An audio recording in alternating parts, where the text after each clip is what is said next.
Welcome to Note Night in America. Glad to have you here. It is hard to believe that we are 1 week away from a 12th of the year done already. I mean, it is crazy to think it is the 22nd of January as they air this live. For those that are joining us here on Zoom and also watching live on YouTube, or if you're watching the replay, hey, we are glad to have you watch this replay as well and listen to it. Make sure you comment and let us know you're there. Just a crazy couple of weeks since the end of the year and beginning of the year's kicked off, but we are rocking and rolling along. I don't know about you guys, but things are rocking and happening in our worlds. And if you're not attracting the type of success, the type of deal flow, the type of capital, the type of relations you have, it's probably because that number one tool, your number one resource, that melon inside your head is probably a little bit off. And so I've had this actual Note Night in America planned for about 2 months now. It had delayed a week because of the weather last week, but we are honored to have our special guest here who is just an absolutely law of attraction expert. She's the host of the Inner Power Entrepreneur podcast, a podcaster, best-selling author, and just a badass when it comes to everything that she does. And I'm honored to have Dr. Amanda Barrientez join us here on Note Night in America tonight. And Dr. Amanda and I met last year, actually, when I was up in Newport, Rhode Island with Chris Prefontaine and his Wicked Smart community, and just absolutely loved what she was sharing. I've been listening to her podcast and taking her 7-day stuff. And we had her on the Note Closure show a few months ago. It came out right in December.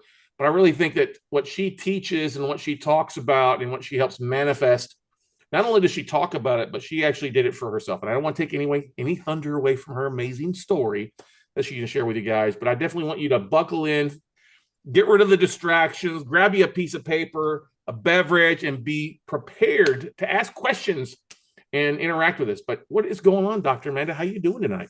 Scott, I'm so excited to hang out with you and your crew tonight. Yeah, I've been excited about this as well. We had to postpone a little week, but hey, we are here.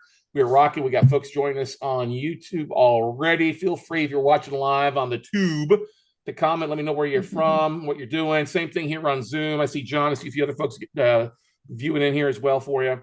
But yeah, how's your year going? You're rocking and rolling, kicking ass and taking names? Oh yeah, always. Yeah, always. And it's amazing that we scheduled this a while ago to talk about time optimization because it's been such a potent and important topic in my community. It's like, in order to attract freedom, you have to focus on time mastery, not management, because you can't manage your time. It's about mastering yourself. So yeah, I'd say that that's been one of the most hot topics in my community this year already. Yeah, no, it's from everybody I see. I think we all feel like the world is speeding up and getting faster, even though we'd like it to slow down.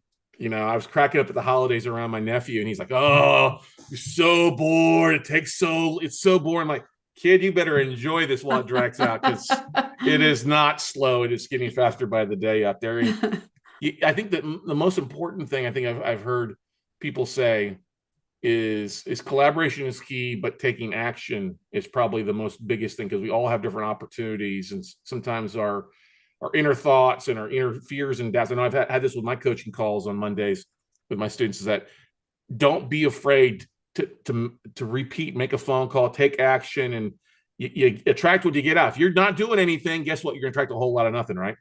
Yep. Ooh, yeah. We can talk about a lot of juicy things across these law of attraction topics. Exactly. Well, you talked a little bit about the Einstein time. Can you dive into that and share with our folks that are watching and listening about what that is and what that entails? Yeah. Let's play with this first. I like to start with this fun idea or story about time. So if you think about, let's say that I gave you and everyone here $1,444 every day. So $1,444, I deposit it into your bank account. So this adds up to over $525,000 in a year. And let's pretend that the rule was I said, okay, I'll give you another deposit tomorrow, same amount, $1,444, but you have to spend or invest that money today. Otherwise, I won't give you any more. And so I like to have people think about this because that is the amount of time you have in every day, right? And if you don't spend it wisely, it never comes back. And so time optimization is one of the most powerful tools you can create.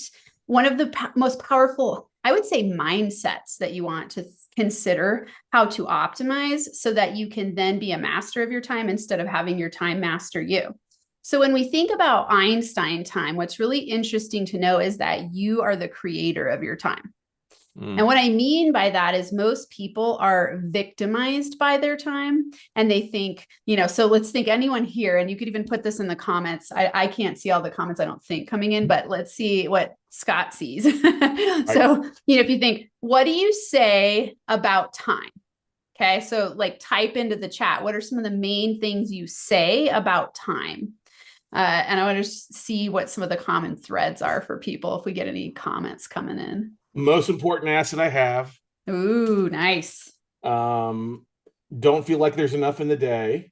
Yeah. Yeah. Always wish there was more. Yeah. Another one, we regret what we spent badly. Oh, you know what I think is amazing when you hear those? They're so equated to money. That's why I like to use that example at the beginning, because money and time, the way that you manage both is going to show you either an abundance or a scarcity mindset. So that first person that said it's the most important asset we have, that's how you turn time into money. When you think, okay, how do I use my time effectively to turn it into money, to turn it into a state where I'm in a state of joy and I'm the creator of my time. And the only possibility to have that is if you create Einstein time or access Einstein time, where you know that you're the creator of it and it can expand based on your perception of it. And so Einstein time is all about relativity. So a good example here is imagine that you were hanging out with someone you loved and you notice that time, it like flies by, but you lose your sense of time. And it feels like you want to expand the time when you're doing what you love. When you're doing something you hate or that is giving you pain. So let's say that you're sitting on top of a burner in your house on the stove, you're instantly going to want time to constrict and you want it to go faster. Right. So anytime you're in a state of stress or not enoughness, so we had a couple people say, there's never enough time. You always want more time. That is you experiencing time as a scarce supply where you're thinking there's never enough and I'm the victim to time. And so when you're in that state, you're going to cause time to change in your perception of it. And you're not going to be able to be as productive. And so it's really wild to think when you start to notice yourself stating things like, there's never enough time. You want to start to play with reframing that and saying, I'm the creator of time. How can I create more time? How can I be more efficient with my time? And so, I want to play with people and just think about what's a good definition of productivity. So what would people say is a good definition of productivity? Because ultimately with our time, we're striving for productivity. So what does productivity mean to everyone? Somebody mentioned making money, swapping my time for money. Okay. Another one, let's see here. Anybody else in here? Peter, Matt, John, Frank, feel free to comment in this as well for you. Let's see here. Just assigning a value, something positive, not necessarily negative. Well, I guess okay. I bet if you're arrested and you got 20 years in jail, time would not be a good thing. Yeah. You'd really need to master yourself in that situation. Yeah. It's wild you say that because my dissertation research was with incarcerated men. And I interviewed guys who spent 18 years on average in prison, and a lot of them spent time in solitary confinement. One guy, 9 years. Wow. And that was one of the questions I thought, how did you deal with that time? And so that I love that you said that, because that perception is going to be what matters. Think about people like Viktor Frankl and Man's Search for Meaning, and that passing of time, reason that he could endure it is because he had a powerful why attached to the end of it. He had a reason to get out. So when you have a powerful reason for your time, your productivity increases because you know your why. So time is very much related to how you spend it based on what's important to you in your why. So productivity, so you said, some people said making money, turning time into money. I'm curious if anyone here relates it to joy. Ooh, that's a good, yeah. I don't know. Everybody in here think about that? I was just thinking about some of the things you were saying there. like last year, I've taken more responsibility for my health Yeah. and my like I was diagnosed with diabetes, blood sugars through the roof, stuff like that. So I really said I've got to change what I'm doing. So instead of sleeping till 9, 10 and getting up and not doing anything, I'm getting up at 7:30, 8 o'clock and walking for an hour, 2 hours a day now. And Nice. that 2 hour is really some of the most valuable because I found it was the time not only listen to like the Inner Power Entrepreneur podcast, all right, but to also like center myself and like prime my day, like as a Tony Robbins fan, prime it with getting the brain on the right path and using that 30 minutes to 2 hours to really be the most valuable time of the day because it sets my whole energy level and conscious of where I'm going and what I'm looking to acquire, especially on a Monday. How am I tackling? What am I going to make use of my time and my free time to get Yeah. moving? I love that. And do you do that almost always in the morning, first thing? Always first thing in the morning. Okay. Like today, I didn't want to get it was all wet and grainy outside. I actually had to go find a rain jacket to walk in the rain, but I got it done. But yeah, it's always first thing in the morning most of the time. Okay. And you chose that strategically to get aligned first thing in the morning. Yes. Yeah. Because it was the time where I said, well, I didn't really want to do it at night. Mm-hmm. And I was like, it's the time I have available. And I knew it's going to take a while, but it took time for me to build those habits. Yeah. And get up a little bit early each day, a little bit early each day, a little bit early today. So now by the time noon rolls around, I've got an hour's of workout. Plus we've already got more work being done than most people accomplish. Yeah. Yeah. So I love that you're saying this strategic use of your time based on a powerful why, where you go, okay, longevity requires that I take care of my health and also to optimize the time that you have. So life isn't just about time. It's about quality of time, right? Because if your health is falling apart and you don't feel good, then the time is going to feel miserable. Mm-hmm. And none of us want that. Well, it's funny you say that because that was actually a big driving force when I was diagnosed. I watched my father struggled with diabetes for like almost 30 years, where the last 3 years of his life was not fun at all. He 17 only his heart was only working like 17% effective. He had a couple heart attacks. It just was a miserable final 2 years. I was like, okay, I'm going down that same path. I have to change what I want, otherwise I'm gonna have the same outcome, Yeah. Okay, I love this so much. So you're talking about like the ultimate use of decision and radical responsibility to be the producer of how you feel in your time, which helps you expand your time and have high quality time. So, I like to think when we think of productivity, you're thinking of these three things. So maximum results in the minimum amount of time. So for you, we could relate this to walking and you're listening to podcasts and you're getting yourself aligned, right? So you're using your time effectively to then have maximum results in a shorter amount of time, because you just said you get more done in the day when you start your day this way. Now you're also accelerating health and feeling good, which is going to cause you to have more energy, be clearer and more focused, feel better about your future, increase your confidence. All of this raises your frequency in your state of being. And your state of being is what projects out into the quantum field and then attracts success back to you. So that's why it's so important to get aligned first thing in the morning. So you're an amazing shining example of that. So maximum results in the minimum amount of time. Another way to think about productivity is the maximum profits with the least amount of effort. So like the person said before, maximizing money through time. And so you're getting the highest ROI results with what you're doing with your time. I always like to think about it from that perspective of we all have the exact same amount of time in a day. And yet some people make billions of dollars in that period of time in a year. And some people barely scrape to get by. So that's because there's not productive action happening. And sometimes productive action looks like taking a break. Mm-hmm. Right. So it's not just about being in action all the time and pushing yourself. In fact, that's actually often leads to overwhelm and burnout, which isn't the best use of your time. So maximum profits with the least amount of effort, and then maximum joy with the least amount of have-tos. So if you ever hear yourself saying, I have to do this, I have to do that, I got to do this, and you feel this burden of pressure on your time, you're actually pushing away success. And I know all of your people here are going, okay, I want to make the most amount of money I can through creative real estate investing and bring in big, I would like to say buckets of money. Buckets of money is appropriate. Yeah, we buckets of money, that, right? And the way to do that is to be strategic with your time. And so, let's play with some strategies here. I always like to give people strategies. So the first thing is understanding Einstein time, knowing you're the creator of it. And so the first thing is to recognize, reframe, repeat to reprogram. So my inner power formula, 3 simple steps. So recognize, reframe, repeat to reprogram. And let's give an example of how this plays out. For Scott, he recognized, oh, wow, my dad died did you say that he passed in his last 3 years? He's been gone for about 15 years now, but his last 2 to 3 years were miserable. Yeah. Okay. So you recognized, wow, my dad went down this trajectory. I'm headed down the same path and I don't choose that. So I'm going to reframe what I'm doing with my time. And I'm going to repeat daily to get different results.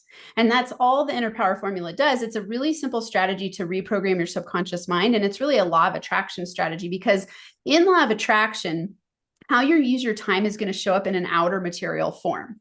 So whatever you're thinking, feeling, believing during the present moment is what you're going to create your future based on. And so I could hang out with anyone here and read your future just by seeing how you're thinking, feeling, believing, what you're doing today.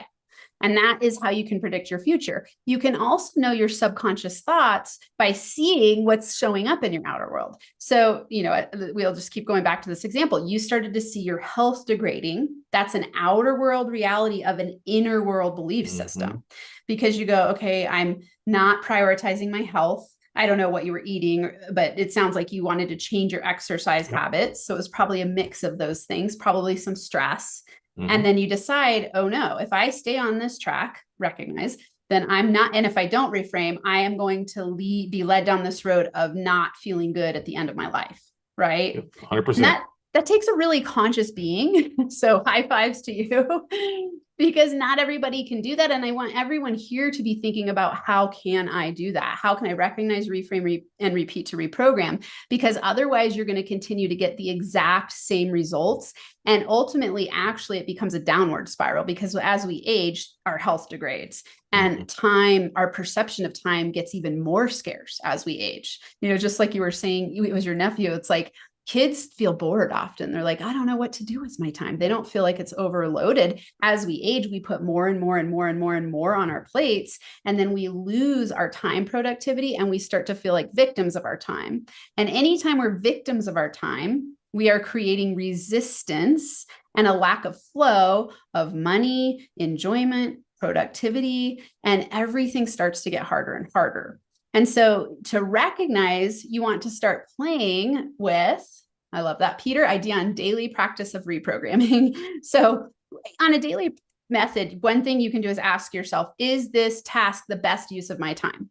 So if we're reprogramming time, just ask yourself, is what I'm doing the best use of my time? I said those exact words at noon today. My coaching call with my students. Peter was on it too. I said, nice. You got to do the most productive thing in any given moment, basically. Yeah. And it's consciousness. Yeah. So, Peter and everyone else here, this is going to require choice. It's radical responsibility. And it always goes back to you deciding, I am committed to being a master of myself first and foremost. That's why I call my podcast Inner Power Entrepreneur, and my company is Inner Power Daily, because your success starts within. So your outer world is a reflection of your inner world. So if you don't like what you're getting on the outside, you've got to change what's within. Things like daily practicing of reprogramming your subconscious mind. And it starts a lot with questions. So I really love a reprogramming tool to be journaling, because it's such an easy practice that you can literally do anywhere, and you don't need to have a lot of tools to do it. Some people struggle with having the right prompts to ask themselves, which is why the daily program that I have helps you with journaling prompts.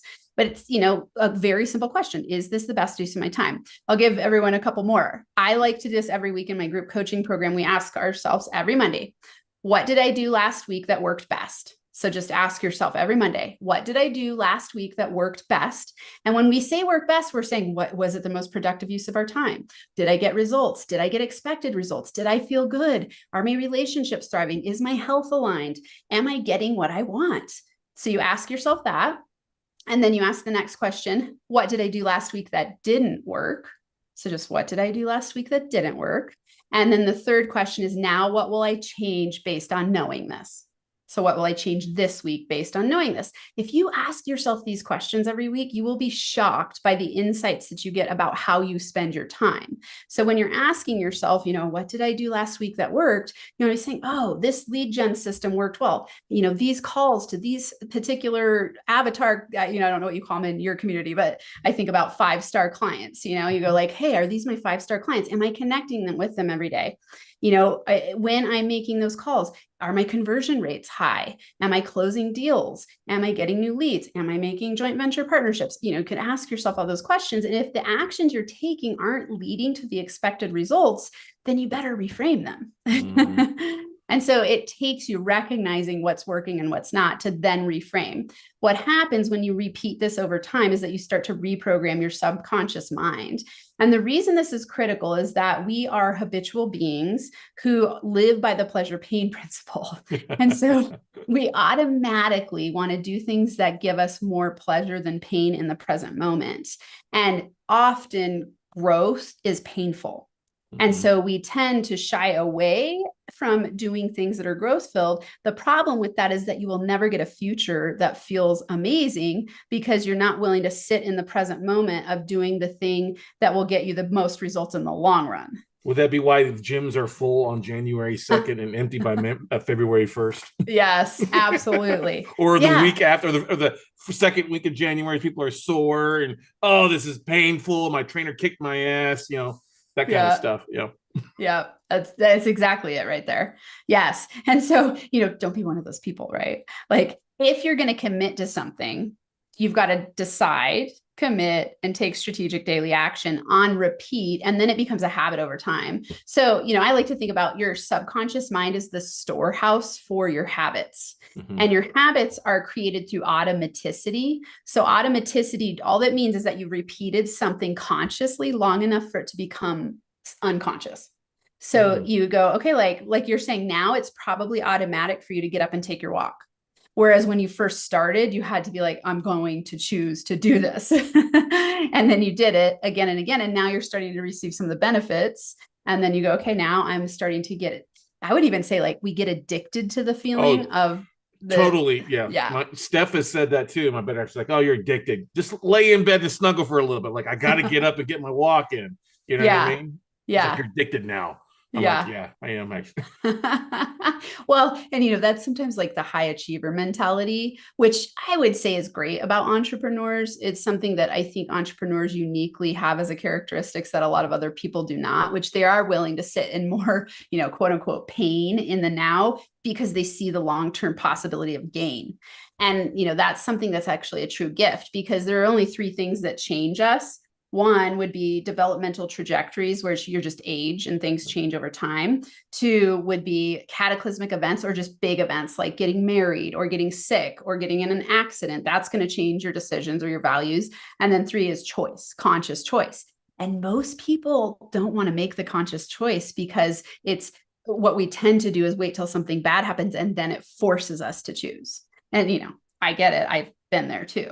Mm-hmm. Well, it's a great story when you say that. I think about all the folks that were technically born with a golden spoon in their mouth. They're wealthy. Yes. When they have their first hurdle, they crash and burn and they can't seem to get up off the ground. Whereas those that come from nothing, they have the pain. They realize, well, what's the worst thing that's going to happen? More of what I'm doing now, or let me do something different to get different results. And that's why the rags to riches story is so prevalent out there, Yeah. I mean, it's us, right? Like, I know that for me, that was it. I had to be, one of my clients said, you got to sometimes get smacked by the spiritual 2x4. I was like, yeah, that is so true. And that's why. It's because often when I'll say, well, let me say this. Now that I have these tools, I choose to change much more quickly than I used to. And the only reason I think that I could attribute that decision is that I now know that it's easier in the long run. So I go, okay, I'm willing to sit in the discomfort of the now to attract something in the future that's very aligned. And so, it's a perception as well, because discomfort in the now isn't necessarily uncomfortable if you see it as an obstacle that's on the way instead of something that's in the way.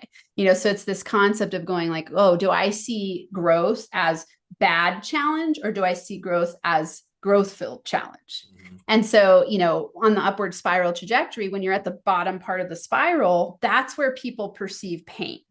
And that's where they go, either they continue on and they go upward, or they decide not to go and they go downward on a spiral trajectory, and the spiral gets worse and the spiral expands. So if you want to choose to be on an upward spiral, expansive growth path, you've got to make decisions that are conscious and filled with, I would say, being really attached to your future why.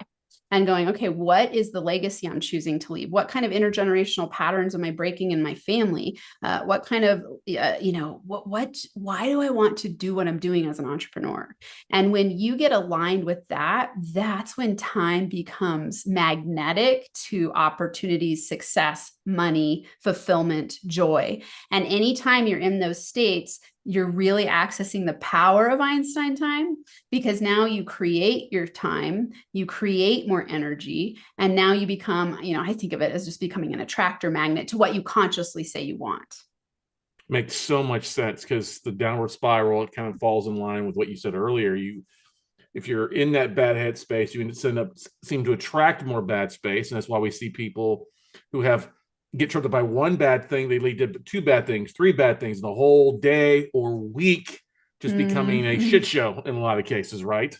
Yep. I love you said that. I call it a shit storm. Yeah, same thing. Yeah, exactly. It's like, well, and that's like my whole life used to feel that way. I think of it, I do create a lot of content, but I think it's a podcast release that's coming up, and I talk about radical responsibility. It's on Wednesday, it'll be coming out. And it talks about a lot of what we're sharing here, where, okay, if you're not radically responsible, what it means is that you're blaming the outer world. And a lot of people use time as their number one scapegoat. So if you say things like, I don't have enough time, I don't want to do, like if someone asks you if you can do something, you say, oh, I don't have time for that. You're a victim of your time. And you're also not willing to be radically responsible and say, I don't choose to do that. Because we will always create time for what's in our highest value.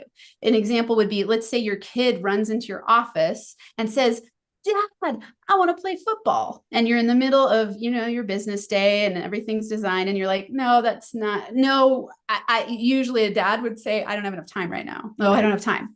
Let's say your kid comes in with their head broken open, bleeding, and they need help. You're going to create the time.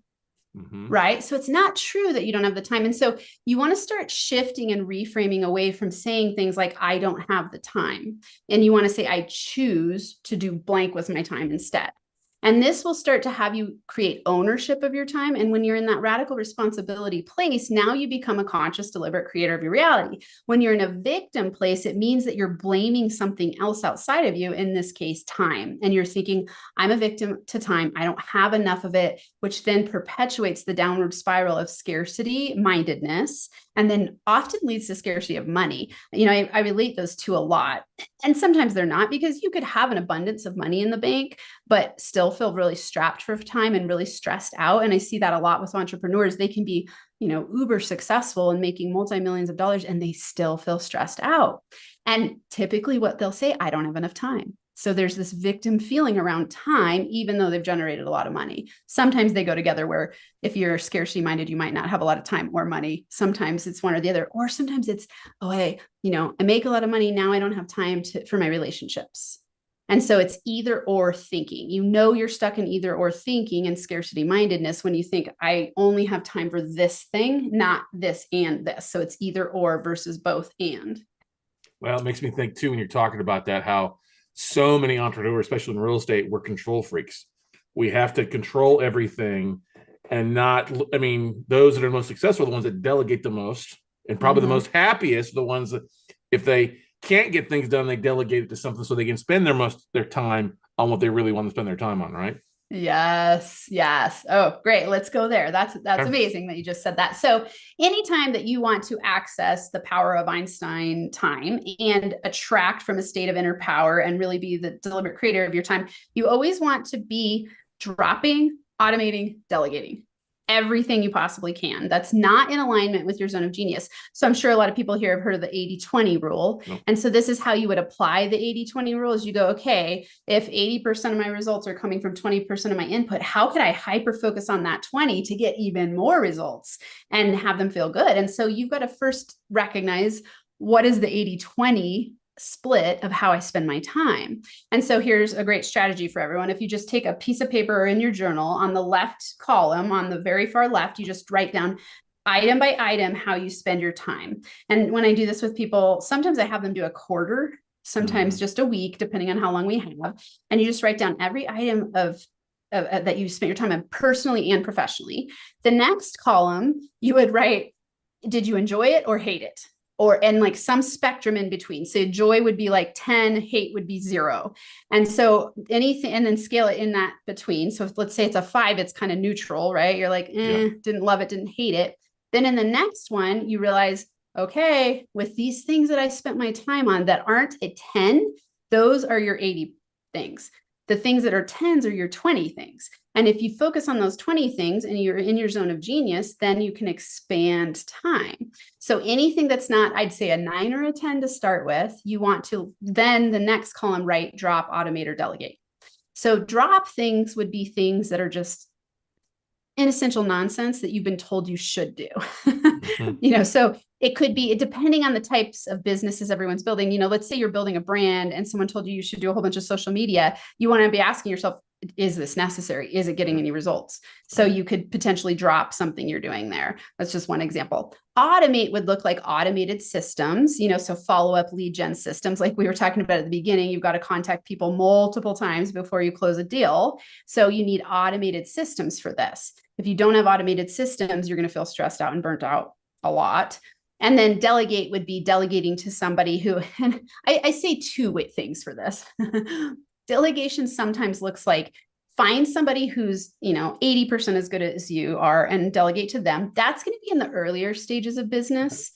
And when you're in the later stages of business, hire the experts and don't worry about how much it costs because they will always make you money. And never worry about how much delegation costs because you're always going to be getting a higher ROI because you're going to be spending time doing more of what you love. But you want to think about it from that perspective, like a phase-based delegation, because sometimes when you're in a startup phase, you might not be able to hire the $10,000 a month expert, but then when you're in later phase, you probably could. Well, that's one of the things that was drilled in my head by my mentors early on. Look, if you want to go from making where you're at to making 6 figures, hire an assistant to do that 20%, and that they will pay for themselves, if not 2 to 3 times it, but frees you up to doing the most productive things in a given moment by not wasting your time, that you can either dad it. Yeah, totally. Well, and what you're talking about is maximum joy with the least have tos, right? When you're in a state of have to, so, for everyone here, think about so in quantum physics and in law of attraction, the way this works is that I could measure your energetic frequency by how you feel. So if you're stressed out, you're in somewhat of a fear state. And your resonant frequency or your vibrational frequency is very low. And so what you're putting out into the quantum field is a low vibrational frequency of stress. And when the quantum field reads stress, all it reads, it doesn't say like, oh, poor you, Scott, I'm sorry you're stressed.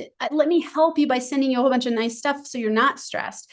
It just reads your stress and goes, okay, match the stress, right? So it just matches stress and sends you things to continue to be stressed because that's what you're putting into the quantum field. Interestingly, also, when you're stressed, what happens is you're sending a signal out into the universe that you have too much on your plate already. You're overwhelmed. And when you have an overwhelmed vibrational frequency, it's like you're in lockdown mode. You're like, don't send me anything. I'm not open for business. I can't deal with anymore. And so you don't create opportunities easily. So you can't magnetize easy opportunities and make easy money. And I love to teach people to work less and make more. And you can't do that when you're in a state of constant stress. And so that's why it's so important to consider, how do I feel right now? And how am I using my time to feel good? How am I using my time to delegate and step into my zone of genius and expand it so that when you put that into the quantum field, you're like, yes, I am a high vibe productivity master. I love how I'm spending my time. I enjoy what I'm doing. And now that's what gets matched back to you.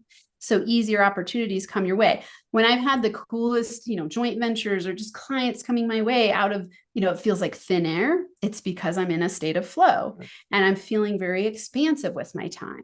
When I feel on lockdown and everything gets, stressed, I instantly go to my tools and go, oh man, we got to reframe the energy. Otherwise, I am going to create a blocked flow in my money magnetism. So that's, yeah. I mean, I can think of examples like that where you get on, it seems like you're on a roll. You have one good thing happen, another good thing happens, and out of the blue, these things come that you're not open to just even seeing because you've got that closed down, that opportunities go by, or you don't see the silver cloud around it, the silver lining around the cloud when bad things do happen. Yeah. You miss out. Well, this is actually probably the reason it's happened. This is something good. Like I think back to a few years. I mean, we've been doing virtual events, virtual summits before they were ever popular back in the day, but it all came from a failed live event we were putting on in Houston. It was like an $80,000 check that we had to write that we didn't do good. We canceled this event. Wow. And we were sitting there thinking about why we didn't. We said, well, let's just do a virtual event. Takes away a lot of this. And suddenly it's, 7 years later, we do it once a year and it's been one of the best events we've ever done. But if we hadn't been open to it, we just sat in there in our car and cried about it. We wouldn't have gotten any further along, Yeah.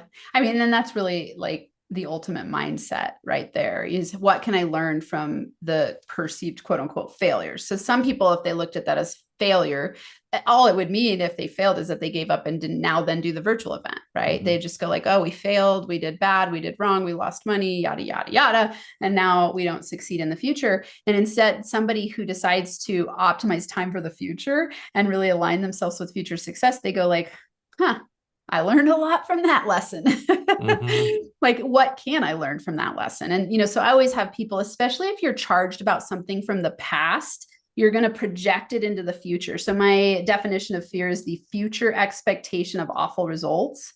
And so it comes from something bad in the past that happened. And now you're afraid it's going to happen in the future. So you project into the future a bad story about something that could happen. And so it causes you then to procrastinate in the present moment.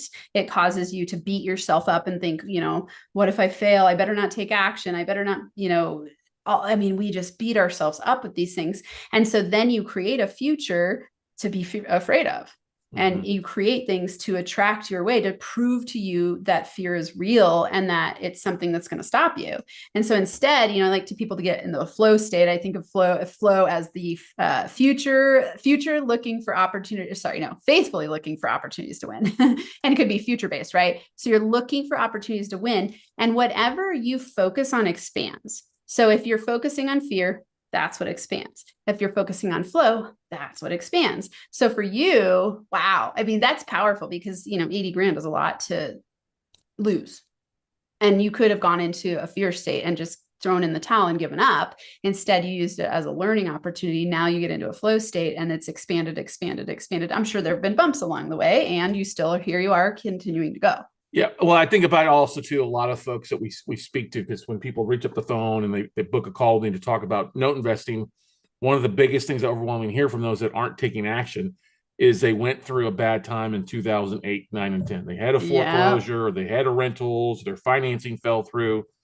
And it literally is this anchor, this ball and chain they drag with them, even though it's been gone for years, they're in a different situation.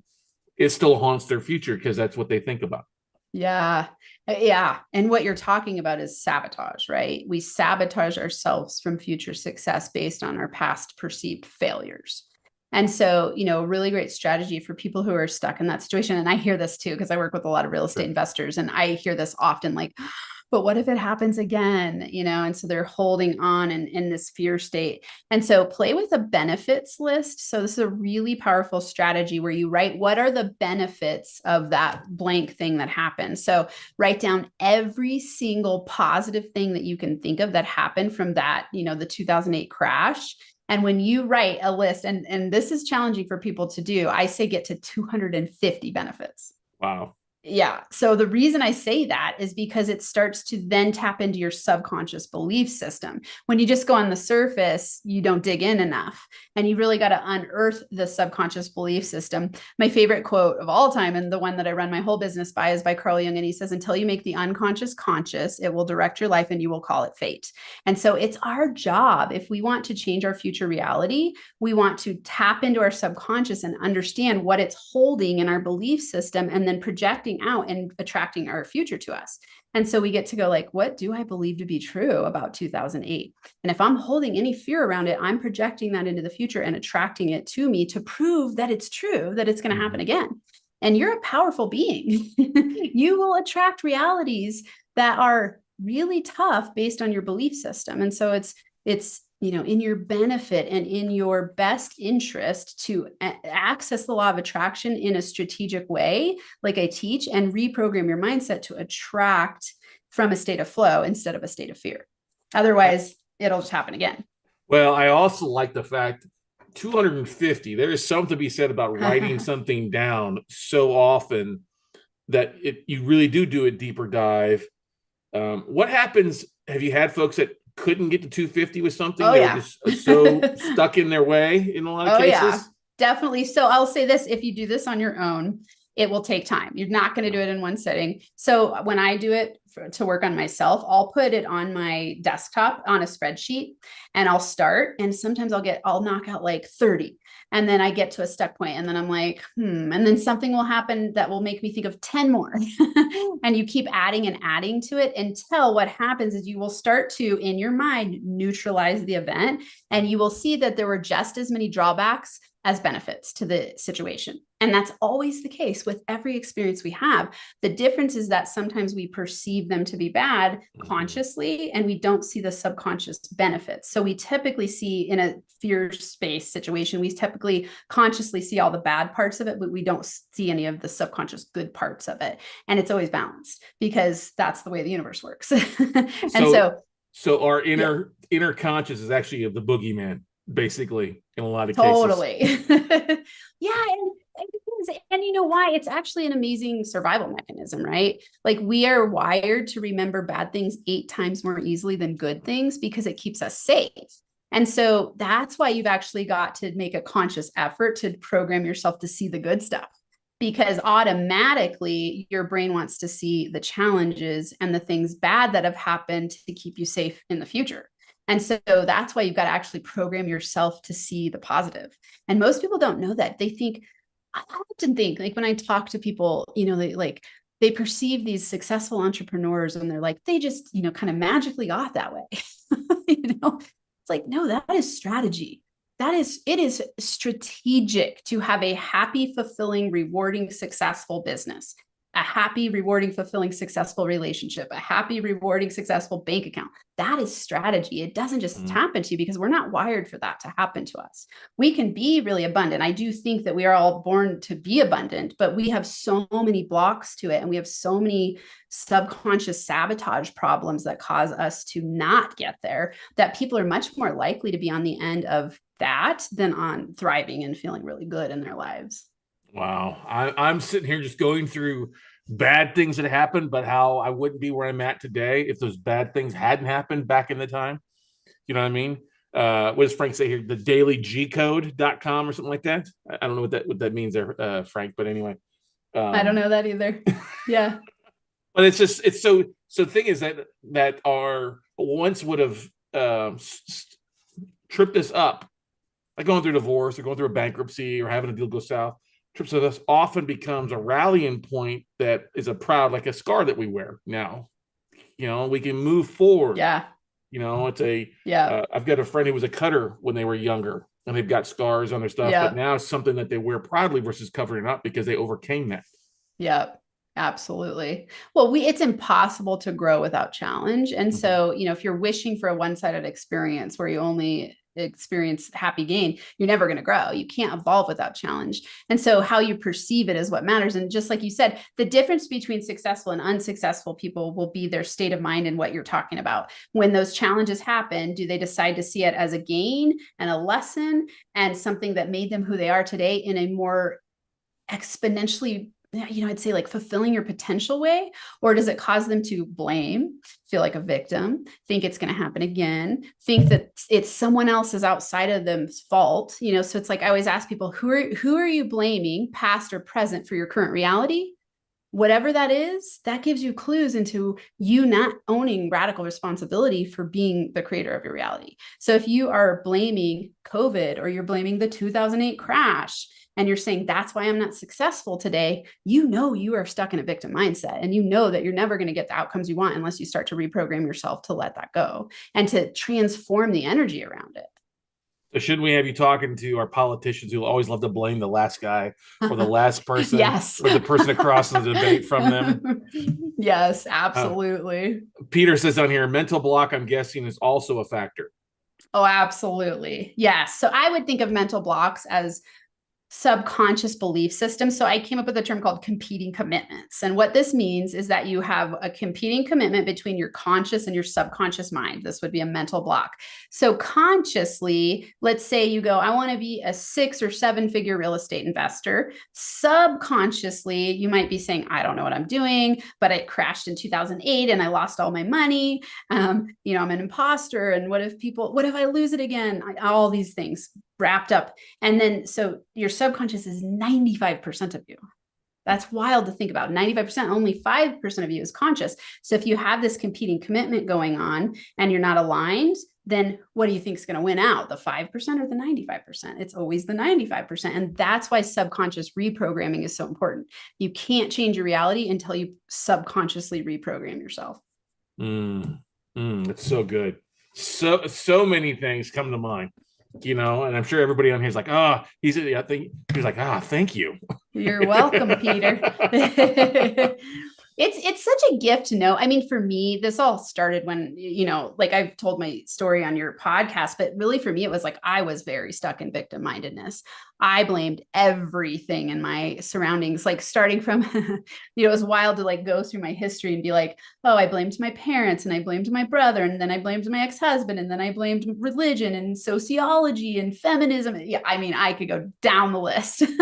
And so, when I was crying on the floor one night and going, my life is a shit show, who's to blame? And I realized like, oh, it's me. Like I'm the one common denominator in every single one of these situations. And I was like, holy moly, I've got to change. And it was such a liberating moment because I realized like no one's coming to save me. And also no one's to blame except for me. And some people beat themselves up. And in that moment for me, instead of beating myself up, I said like, I am willing to do whatever it takes to learn how to change and learn how to make more money, learn how to improve my relationships, because I really struggled in relationships after, watching the way my childhood played out. And so it was like, I want to have a happy marriage. I want to make as much money as possible. And so when I started to learn these strategies that I teach and universal laws, I realized like, oh, there are actually rules to the game of life. And if you know them, you can win. And to me, that was like such incredible liberation. So I really went from a state of disempowerment and victim mindedness to feeling powerful and in control of my reality. And that's why I love the word power, because when you feel powerful, it means that you are confident, you're strategic, you're aligned, you're focused, you're in your zone of genius. And now you really feel like you have a magic wand to create whatever you desire to create. Yeah, sometimes it takes time because there's a time gap between a thought change and then having enough momentum built up around it. And that's why you've got to repeat, because it takes a little time to build the momentum. I kind of think about it like a train. Let's say you're on a freight train that's got filled with negative thoughts. And then all of a sudden you have this epiphany like, oh my God, I'm on a freight train that's filled with negative thoughts. And you decide, I want to stop this freight train. It takes a little while to stop the freight train. Then you hop on the other train filled with positive thoughts, and it takes time to get it going. That's why there's a time gap between you having an epiphany and then something changing in your outer world. It doesn't have to be a super long time gap, but there is a little bit of a time gap because you need momentum built to create that material outer reality. So for me, I went from food stamps to 6 figures in my business in my first year. And then it took me time with relationships. I went from affairs and really challenging relationships to now being just like blissfully married. My husband works with me. I love my life. And so that took some time, but not that long. I spent 40 more than 40 years of my life being pretty stuck and miserable. And then in the last 5 years, or I guess I'm 46, in the last 6 years, I love my life. And so that's the difference between, just being on the downward spiral and then moving into the upward spiral. Yeah, it's interesting. It does take momentum. It takes time. It also takes kind of, well, you say getting off that bad thought train. It also kind of takes getting outside of the situation or removing maybe some people from your life for a period of time too, doesn't it? Yes, definitely. We'll go with the train analogy. It'd be like, hey, you're on the train and you walk through all the cars and you go like, hey, I realize that we're on the negative shit train. Who wants to come with me and get on this train? And some people don't want to. And you can't, you are not in control of anyone else. It's one of the biggest things. I'm glad you said this, because I see this a lot where people who start to grow, they're like, oh my God, I have to change, or I choose to change, or it just changes. Like the people I hang out with start to completely change, either by falling away or staying on, like in tune with you, let's say. And the reason that works is resonance. So if you think about frequencies, when you go from like a fear-based frequency to moving up the scale of consciousness, and you start to have more courage and joy, but the people that you're hanging out with are still stuck in fear, there's a disharmoniousness. So there's a lack of resonance. And so it's literally an impossibility for you to keep hanging out and keep moving up the scale. And so either those people will, I say often the universe takes care of it for you, which is awesome. Or you choose and you say, hey, I'm going this direction and you're not going along with me. Let's do something different.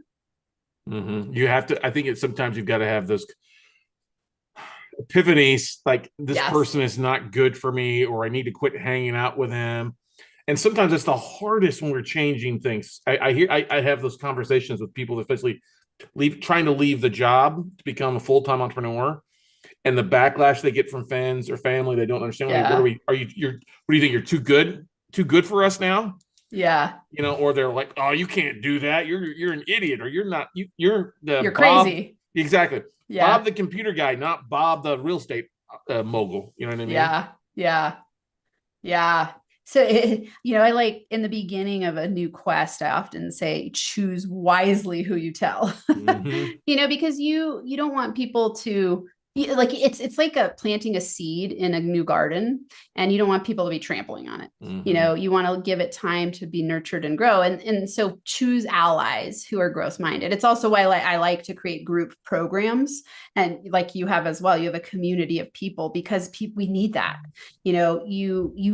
It's really good for your soul and your future development to hang out with like-minded, growth-filled people. And so, it's really important in those ways. And then, I tell people sometimes you'll be surprised when people come along with you, and sometimes you'll be surprised by the people who don't choose to. And ultimately, I love this thought: loss is the gain of that which is more aligned. So okay, wait, you need to say that one more time so I get that again. Yeah. Lost. So I came up with this after, so my last relationships, this is what happened. Like, I started growing a whole bunch. He did not. I found out he was having an affair, and I was like, wow, the universe took care of this for me, because like I was going this direction and he kept asking me like, will you please stop growing? I can't keep up. I don't want to keep up. Like, and I was like, that's weird to have someone you love ask you to stop growing. That doesn't make sense in and of itself. And so, the universe helped kick him out. And I was journaling one day and I was like, wow, loss is really the gain of that which is more aligned. And so if you see it that way, that's universal principles. I love that.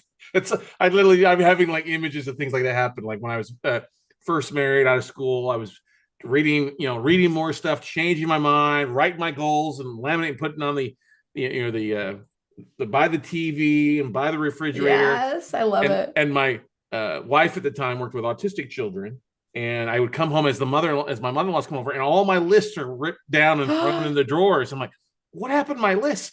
Well, I didn't want my mom to see them. Like, what's wrong with sharing my goals? It was the same thing. We'd go out to dinner, and she's like, don't talk about real estate. Anybody ask you what you do, just tell them you're, this. I'm like, what is going on here? You know what I mean? Yeah. So it's funny. It happens, but it's Yeah, sometimes you gotta snip the rope and keep Yep. flying up like a hot air balloon. Keep going up and let that dead weight fall. Yeah. That's a perfect example. And it's like breaking out of the box that's held you back in the past. If Right. you want to keep staying in the same size box, you're going to stay the same. And so to break out of it, you've got to lose the comfort of your old way of being and open up opportunities for new things to come in. And so, anytime I'm playing with up leveling myself, I'll always ask myself, like, ooh, what needs to be cut from my life right now that's holding me back in a past-based way? Like, what can I cut? Who can I, and it'll present itself pretty obviously. Usually it's usually something you've already been thinking about. And then when you do it, the liberation you feel tells you all of the answers right there. You're like, oh, I feel so much better. And then, loss is the gain of that which is more aligned. So good. That's like that should be on a t-shirt. Bumper sticker. Now, Yeah. you mentioned it a little bit earlier. I want you to spend a little time talking about your group stuff that you're doing and go into that, because I know we have a few folks on there. I know we're coming up on an hour here. I Yeah. want you to share a little bit about that. I know There's time flies when you're there's having the fun, time right? warp. Yep. Right, exactly. Like, wait, that Exactly. felt like 1 minute. I know, right? Right, That's so exactly. cool. Yeah. So do you have links for stuff for them Yeah, I to? do actually. Okay. Yep, So I've got drop them taken them down. places and I'll tell them about the program. And, Scott and I are hanging out together. So use his links because, he's sending people my way through his links. And the reason for that is because he likes what I do. And what I do is help you become a better version of yourself as an entrepreneur so that you can take it to whatever level you desire. So everything that I teach is going to be based on helping you get aligned so that you can magnetize success your way. And we're talking strategy. I would imagine people listening today would hear, I'm not just like all woo woo. Yes, I'm very spiritual and I think about the law of attraction, but it's mixed with strategy. So in the law of attraction for entrepreneurs program, what we do is every single day you get a short lesson, a journaling prompt, a short meditation, and an mantra. This is all meant to be done in 15 minutes or less. So it's a daily alignment system to help you reprogram your subconscious mind. So remember earlier, I said it's impossible to change without reprogramming your subconscious mind. And I knew that it was going to take people being repetitive to do that. And so I thought, what kind of program can I come up with that helps people reprogram themselves on a daily basis without me having to like be there with them every single day. So because I love to podcast, it's basically a paid podcast. And I personally think it's the best program I've ever created. It's my heart, my soul, my energy, my mindset, my experience, like everything I learn and know goes into that program. And so you can unlock 90 lessons, opt in for free, 90 lessons, check it out, see if it's a good fit. And then it's only $99 a month after that. So really, really smoking deal. And, people in there are getting insane results. So there's that. If they want to look at the Rapid Biz Growth Roadmap, click on that link below there. That's going to give you 7 law of attraction steps to help you start to stretch and scale your business. So those are the steps that I took to go from food stamps to 6 figures in my first year. And so it's going to give you an overview and an outline of how to think about building a business from I would say like a law of attraction and client attraction perspective. And I do work with a ton of real estate investors. I work with a lot of coach type entrepreneurs, consultants, freelancers, real estate investors. And I've had insane success with all of them where, people will double their income. I had one guy double his income in 1 week, which was amazing because he already had a high income. And then I've had people charge the most they've ever charged. I had a real estate guy close 5 deals in 1 week, which was just awesome. Really great stuff. And so the reason it works is I'm delivering universal principles and the rules to the game of life and applying them to an entrepreneurial mindset. And so, there's nothing unique about me in terms of like, these are things that have been taught before. They're timeless lessons, yet I'm wrapping them in this package for entrepreneurs because it really doesn't exist that I've found a law of attraction program specifically designed for entrepreneurs. And so that's what it is. And I've dropped them both in the YouTube link. If you're watching the replay, they'll be in the description. But since you're joining us guys are live on there, Mary and everybody else watching live, the links are in there. So this first one is the law of attraction that Dr. Brenner talked about. It's 90 days there. Smoking deal, by the way, phenomenal deal.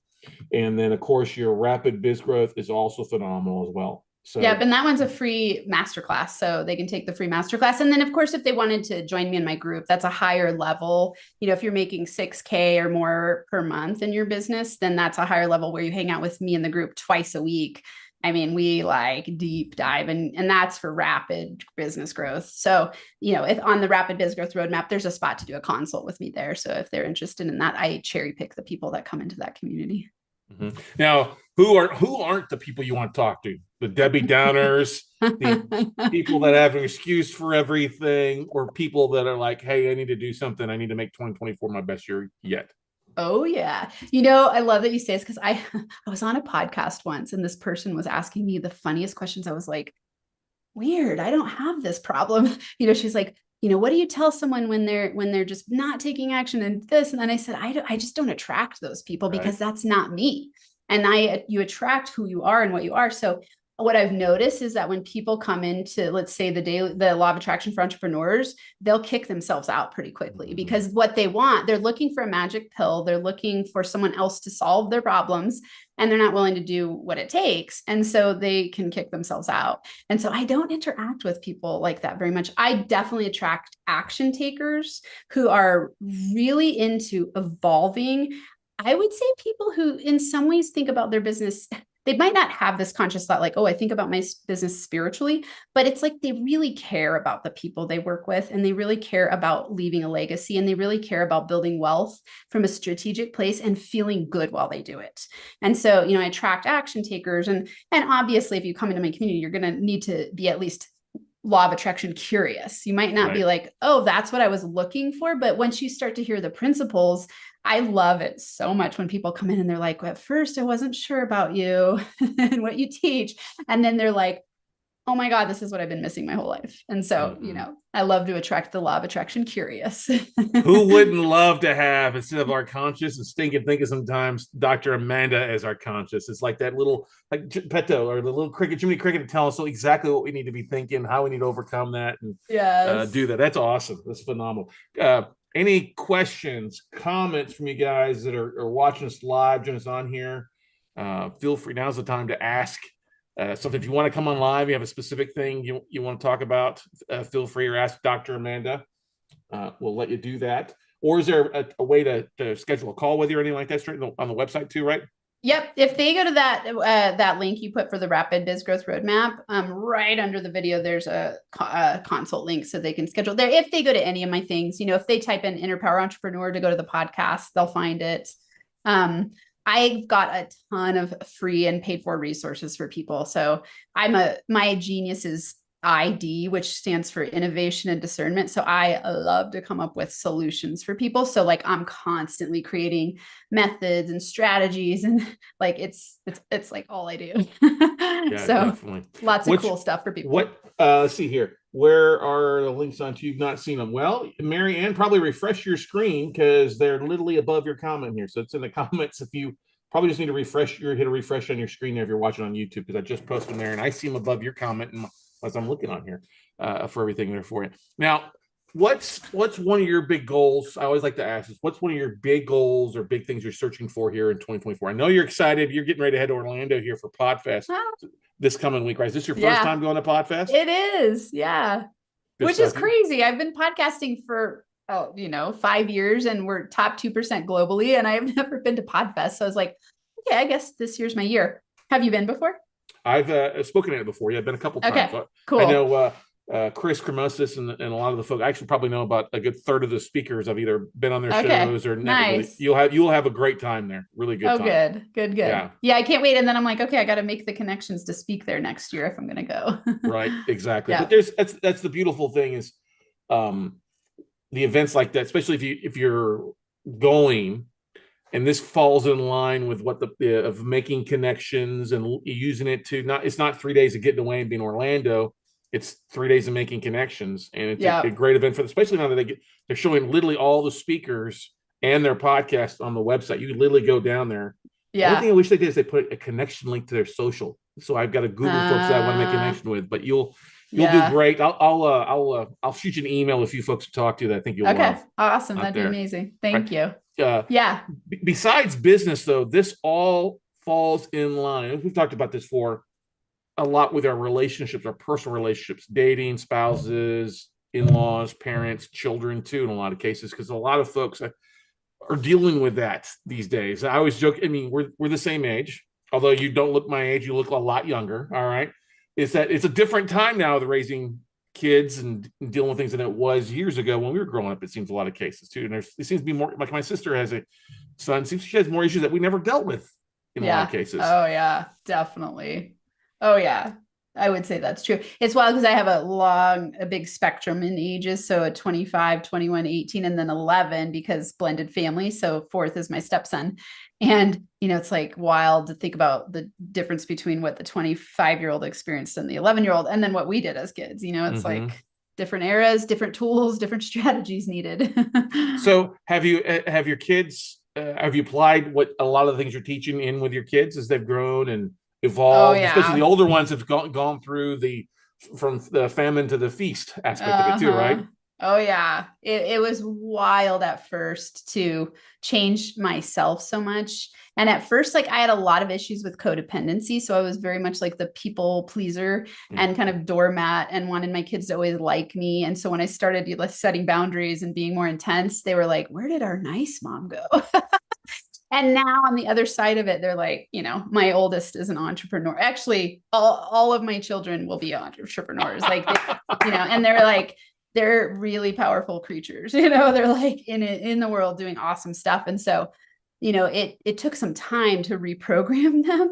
And I'm sure they're going to need to play with their money stories because, they learned a lot of that scarcity mindset when I was on food stamps. And especially like where I lived in Boulder, Colorado, it was like very wealthy. And I was one of the youngest moms. And so a lot of their, during spring break, their friends would be going to Europe and we would be like, let's go have a picnic at the park with some beans and rice, and so they have a lot of that ingrained in them, which has also caused them to be really powerful people. They're not entitled at all. And they're very much go-getters. So, benefits and drawbacks. Yeah, exactly. But I think the advantages now, I can think working as a young kid and seeing my parents as entrepreneurs. Well, a lot of folks, we didn't have a lot, but we didn't know we didn't have a lot. And I think back now to the day, I'm very thankful for that. And look at my friends who had a lot that struggling as adults to survive, make things happen. Yeah, so definitely. This has been phenomenal. Good. Yeah, it's so good. We're gonna have to go back and listen to this again. But once again, it's Dr. Amanda, the Inner Power Entrepreneur Podcast. Check out the Rapid Biz Growth Roadmap and also the Law of Attraction for Entrepreneurs. It's a 7-day free trial. It is well worth. Do the whole 90 days between now and the end of March. You could be singing a different tune and cashing different checks out there. Yes. Making some things happen for you. Money magnetism. Money magnetism, exactly. Put that Einstein time to work for you. So, Dr. Amanda, thank you so much for coming on No Nightmare. We talk all night, but I know you've got a busy schedule to do. You come on and share some great stuff. We look forward. We're going to have you on again, I think. Definitely. I would love it. Thank you so much for having me on. Thanks, Peter. I'm glad you had an awesome time. Thanks, everyone else who was here. Yeah. Thank you, Marianne. Thank you, John. Thank you, Max. Thanks for everybody that's watching online there. We'll get the replay out here shortly if you missed the first part and or want to retake this in and watch it again and again and again. I would too. Yes. Repeat. All right, Doctor. Thank you. We'll see you later. Be safe. Bye all. Bye.